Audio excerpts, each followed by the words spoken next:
Hello and welcome to Thermodynamics 2 tutorials with Maria. We're going to be solving a Rankine cycle with regeneration that has an open feed water heater and also a closed feed water heater.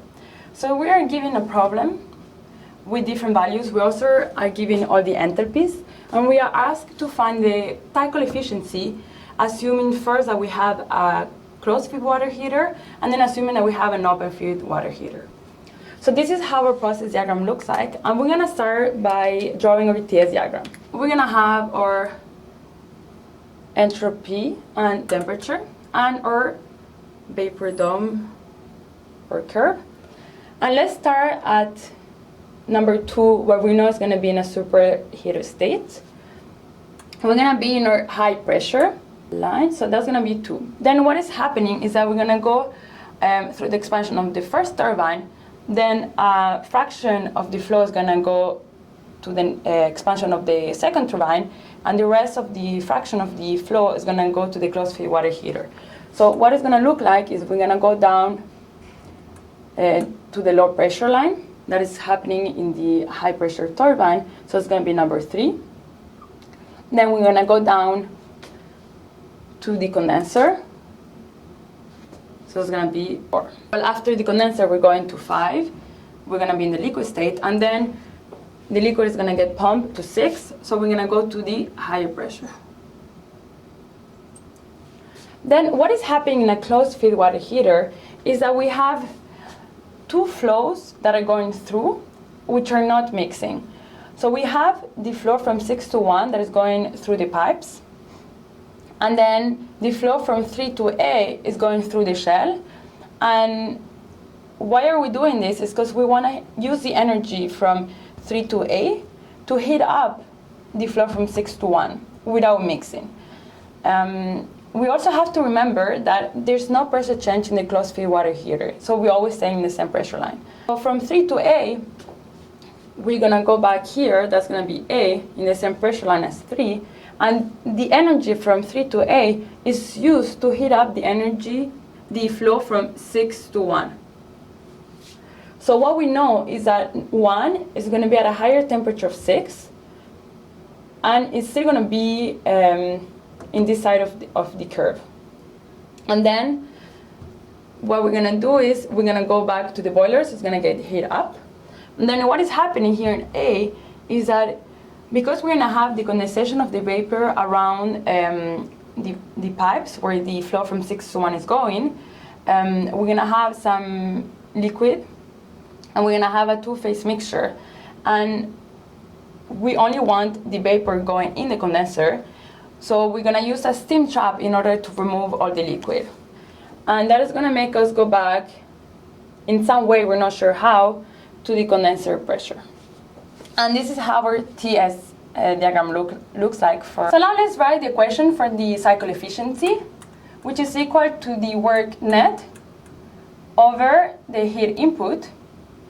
The work net is the work outputted that we have produced minus the work input. So it's going to be the work done by the high pressure turbine plus the work done by the low pressure turbine minus the work of the pump over the heat input in the boiler.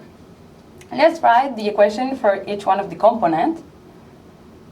So the work of the high pressure turbine is going to be equals to H2 minus H3. A little trick you can remember is that a turbine is going to produce energy. So we know that the energy at 3 is going to be lower from the energy at 2. At the low pressure turbine, we know that we have a fraction of the flow going in, so it's going to be 1 minus y times H3 minus H4. Then the work of the pump. In this case, we are inputting energy to compress the fluid, so we know that state 6, we're going to have a higher energy than state 5, so it's going to be H6 minus H5. And the heat at the boiler, the same concept as the pump, we know it's going to be H2 minus H1. We do have all the enthalpies for all these states, but we need to find the mass fraction. If we look at the closed feed water heater, we see that we have the flow coming from 3 going to A with a mass fraction of Y.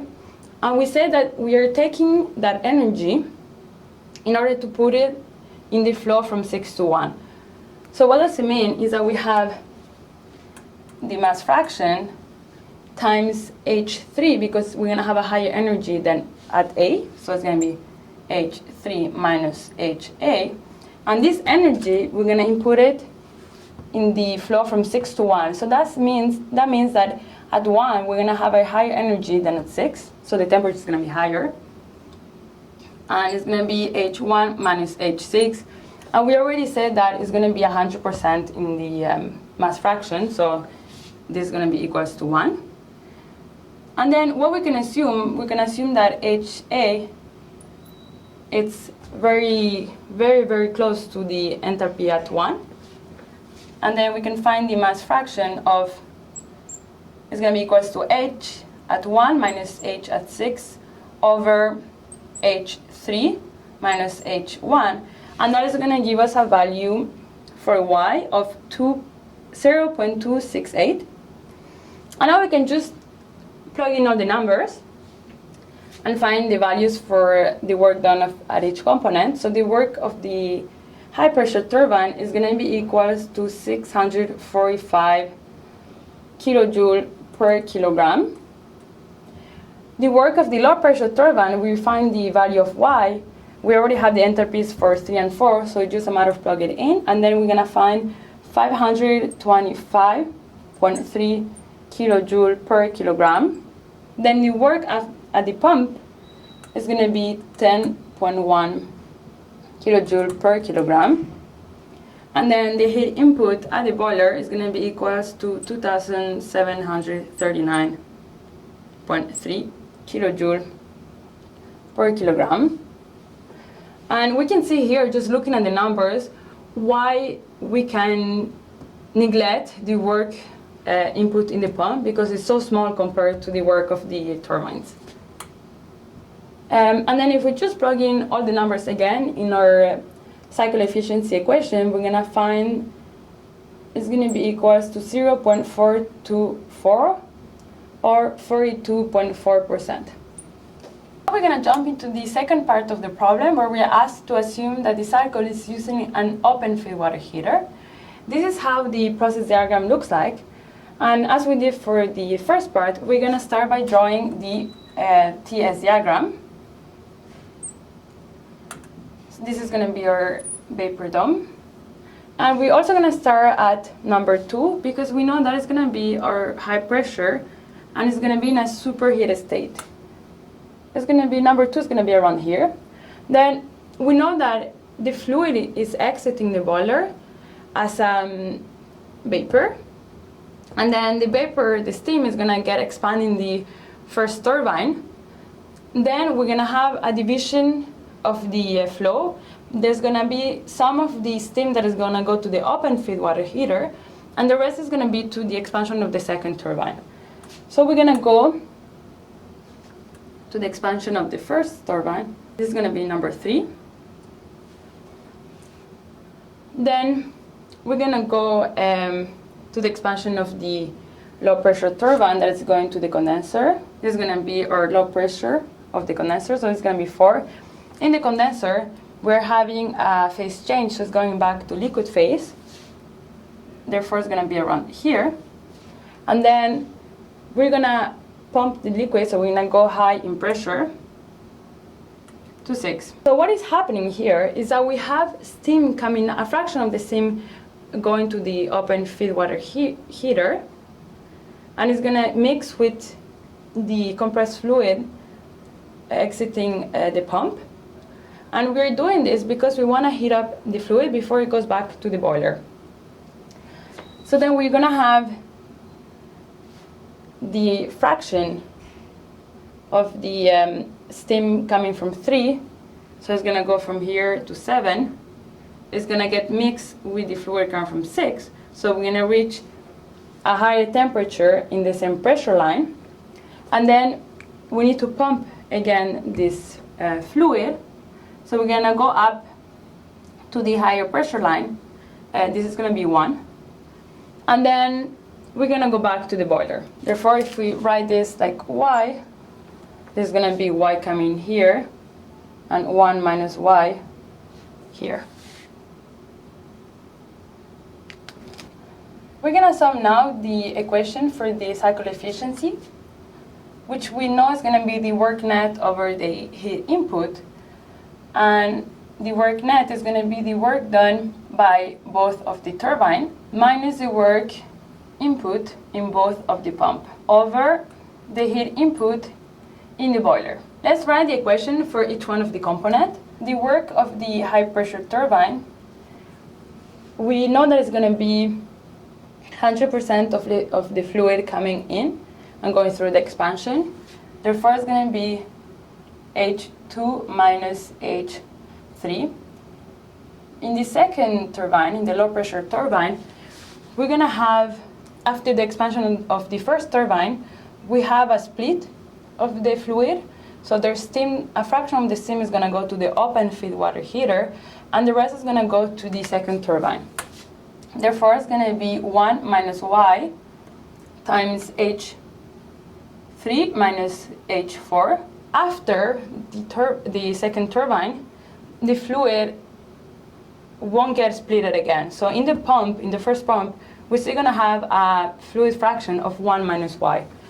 So the work input in the first turbine is going to be 1 minus y times H6 minus H5. In the second pump, we know that we're going to have 100% of the fluid going in the pump. Why? Because if we look at the open feed water heater, we have two inputs. There's one of the input that comes with a fluid fraction of y, and the second input with a fluid fraction of 1 minus y. And therefore, if we do the addition, the output is going to be at 100%. So the work of the second pump is going to be H1 minus H7, and the heat in the boiler is going to be H2 minus H1. Now we need to solve for y. We just need to find the energy equation of the open feed water heater. So as I said before, we're going to have two inputs, one output, and the energy equation says that everything coming in comes out because we have a control volume. Therefore, if we look at the first one coming in, we know it's going to be y times the enthalpy at 3 plus 1 minus y is the enthalpy at 6. It's going to be equals to H7. If we solve for y, then I find it's going to be equals to H7 minus H6 over H3 minus H6. We have the values for all these enthalpies. We just need to plug in now. And we can find the value of y of 0.2141. And now we are ready to go back to our equations. I'm plugging on the numbers in order to find the cycle efficiency. For the first turbine, we have a work of 645 kilojoule per kilogram. The second turbine, we're going to have 563.26 joule per kilogram. The first pump is going to be equals to 0.7859 joule per kilogram. The second pump is going to be equals to 10.1 kilojoule per kilogram. The heat input in the boiler is equal to 2,729.3 kilojoule per kilogram. And if we go back to our cycle efficiency, we're going to find that it's going to be equals to 0.434 or 43.4%.